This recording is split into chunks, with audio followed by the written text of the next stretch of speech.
Now it came about after these things that Naboth the Jezreelite had a vineyard which was in Jezreel beside the palace of Ahab king of Samaria.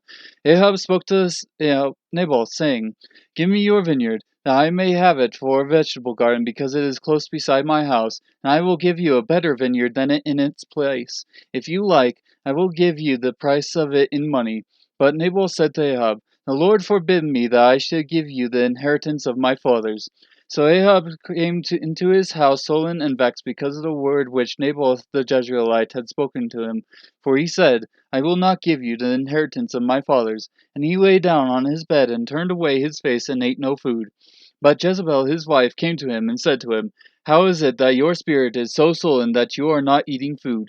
So he said to her, "Because I spoke to Naboth the Jezreelite, and said to him, 'Give me your vineyard for money, or else, if it pleases you, I will give you a vineyard in its place.' But he said, 'I will not give you my vineyard.'"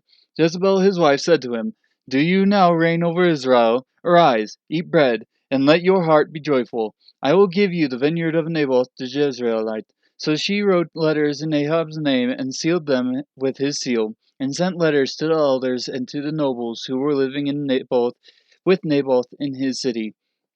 Now she wrote in the letters, saying, "Proclaim a fast and seat Naboth at the head of the people, and seat 2 worthless men before him, and let them testify against him, saying, 'You curse God and the king.'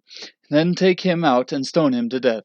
So the men of his city, the elders of the nobles who lived in his city, did as Jezebel had sent word to them, just as it was written in the letters which she had sent them.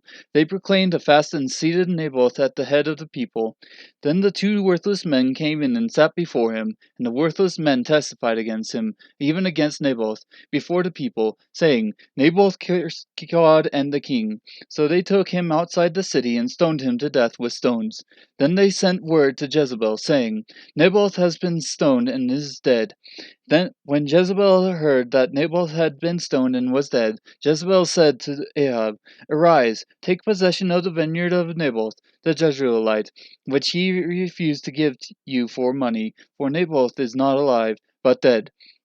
When Ahab heard that Naboth was dead, Ahab arose to go down to the vineyard of Naboth the Jezreelite to take possession of it. Then the word of the Lord came to Elijah the Tishbite, saying, "Arise, go down to meet Ahab king of Israel, who is in Samaria. Behold, he is in the vineyard of Naboth, where he has gone down to take possession of it.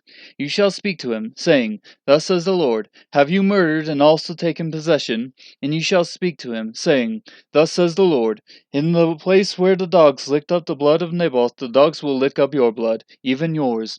Ahab said to Elijah, "Have you found me, O my enemy?" And he answered, "I have found you, because you have sold yourself to do evil in the sight of the Lord. Behold, I will bring evil upon you, and will utterly sweep you away, and will cut off from Ahab every male, both bond and free in Israel. And I will make your house like the house of Jeroboam the son of Nebat, and like the house of Baasha the son of Ahijah, because of the proclamation with which you have provoked me to anger, and because you have made Israel sin.